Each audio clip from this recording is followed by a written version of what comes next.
So here's a very early content creator thing to avoid. At least this is something I learned, and it may help you very much. Back in a minute.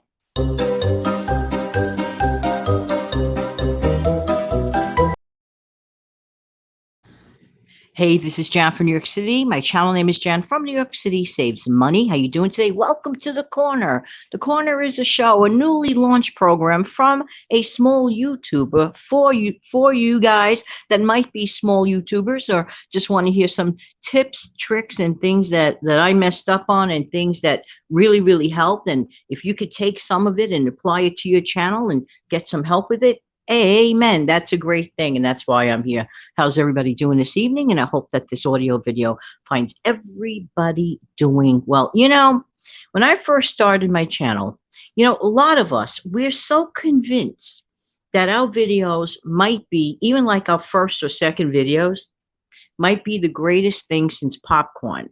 And what we do is we pick a random subject. This is what happens commonly in the beginning, all of us, if not. Pick a subject, film it, throw it on, and expect it to work. And you're sitting there waiting 24 hours, 48 hours, 72 hours, and you're like, wah, wah, 3 views? What?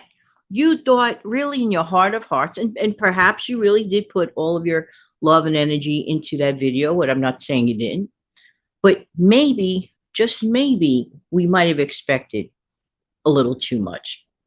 All right. So in my case, it wasn't so much that for me because I kind of had a feeling like, well, I'm brand new. I mean, people have to, first of all, know who I am in the first place, right? But if I'm only throwing out 1 or 2 videos out there, it's going to take an awfully long time out of this huge amount of people for people to notice you. All right. But that wasn't so much the problem in my case. Here's what I did do, which was not a good thing to do. I was very resistant. Okay. What do I mean by that? For example, I would watch, the how-to videos and stuff like that. A lot of it didn't understand.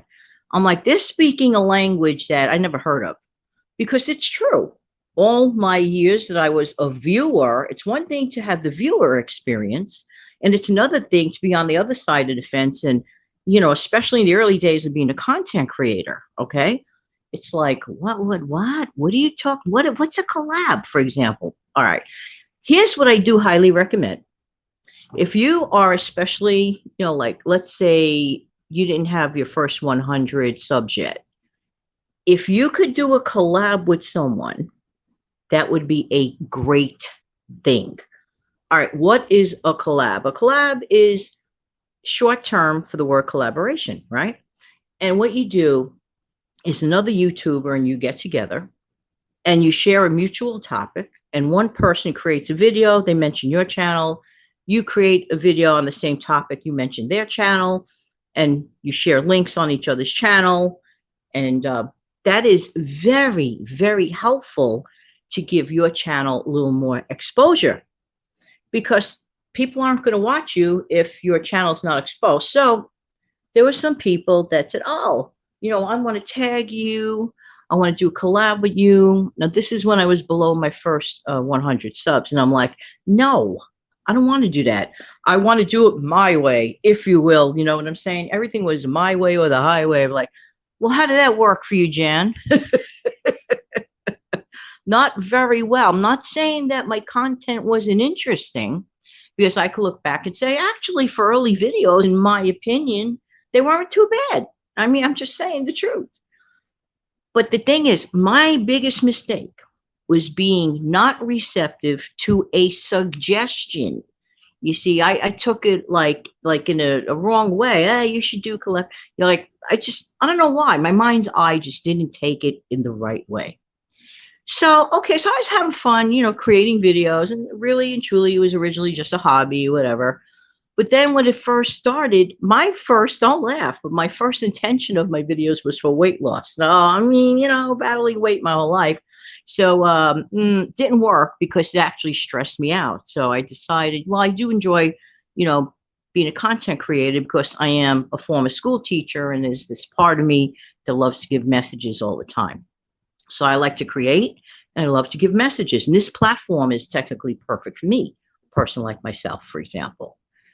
So, okay, so then I got to become friends with Sensible Living with Money Mom, Dawn. And a lot of my viewers are, members of her channel, subscribers to the channel, her channel. And she was like, "Oh, no, no, no, Jen, you should do this." Not like in a mean way. She was like suggesting things. And at first, even I was like, "Oh boy, she's telling me this, this, this." It was just too much information overload for me at the moment. She meant 100% well, and I accepted it respectfully, of course. But I just felt like, as far as processing the information in my brain, I was going through too much information overload. How many of you out there, let's say, young content creators, I don't mean young in age, but new channels, that's what I mean, like newer channels, do you feel like you're on an information overload process? Well, that's what was going on with me. But anyway, I still continued making my videos and this and that and that and this. And I do daily uploads. Daily uploads, honestly, because I love to create a lot, they're really not the greatest technical idea to do, but I still do it anyway. Despite my intelligence, I still do it anyway. So I'm not sure if I actually promote that idea. But anyway, I was just like modeling other people's channels and they said, well, they're going up every day. So maybe I'm supposed to go up every day. I didn't really know. Here's the thing. Here's my greatest tip that I'm going to give to you today. Embark on this thing with an open mind. Have a lot of fun with it. Okay. Just, like I said, started off as a hobby, but you want to know what started making my channel get better and taken more seriously. The first, let's say 50, 60 videos, sometimes we're not even sure what our subject of our channel is going to be. And we need to find our way. So take that time to figure out really what you really want to talk about. And then you need to niche it down, narrow it down a bit. You cannot just paint with such a wide paintbrush and say, I have a random channel. Random channels are fine in like the beginning stage, but an audience needs to know what they're hanging on to. Well, okay, it's a random channel, but let's say their interest is in golf, for example. They're not going to find you, even if you do 1 or 2 shows about golfing, they're not going to necessarily go to your channel all the time, because if your channel is a random channel, it's like a crapshoot. You don't know what you're going to get. At some point in time, you need to niche down to a topic. Now, what happened with me in the case of the financials? So here's what happened. So I said, you know what?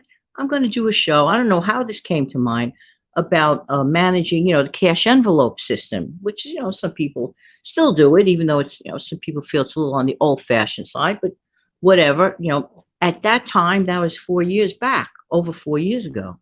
So I said, so I'm going to do this, talk about the cash envelope system. Well, that video took off. Now, what do I mean by taking off? It's all relative to the time. At that time, I had about 30 subs, maybe 40. But to have 150 views at that point, or close to it, I don't remember the exact number. It was definitely over 100. And that's a high ratio next to, let's say, 30 subs. Okay. And I enjoyed talking about it because I got to really start using my teaching skills. I said, wait a minute, Jan, you do know a thing or two about being frugal, because my natural nature in my older years now is frugality. So I could talk easily about something that I know about. See, this is another tip. Is it a subject you enjoy? Is it a subject you're knowledgeable about? Is it a subject that you really want to help others with? Because at the end of the day, and the beginning of the day, when I create a video, it's not just to go sit around, just talk my head off. That's useless. All right. For me, other people, it's totally fine. You want to do that. But I need to have a specific reason. Why should a listener or a viewer click the play button when they see my video? Hopefully it is to get a message. And I always feel this way. Even if the message, let's say 1,000 people hear my message, and only 1 or 2 people really got the it factor of the message, then guess what? I call this, I did my job. Then I did my job today. That's the whole point. If I reach 1 person in the lifetime of this video, because these videos stay up as long as you want them to. And I leave my video up. You know what I mean? And I try to make videos that might be pertinent or relevant to someone 2 years from now. They call that an evergreen video. I could talk about that in the future. Making evergreen content, for example. So a lot of my stuff is not like too trendy and all this and all that. Make videos, have fun, enjoy your first, 50, 60, and like play around with the different thoughts. But when you really figure out the zone of which you are most expert in, if you will, then that's what you do. You run with it. And I like to share stories of when I was teaching. Anyway, whatever it is, I like to share stories that drive points home. Okay, I know I went a little bit around the map on this episode, but if you listened carefully, you took away a few good points, I'm sure. Hey, let me know how your channel is going. I would love to know. Share that in a comment section below. I want to thank you for your time. Don't forget to come back next week for another episode of The Corner. In the meantime, I do have one little request from you. Hang on.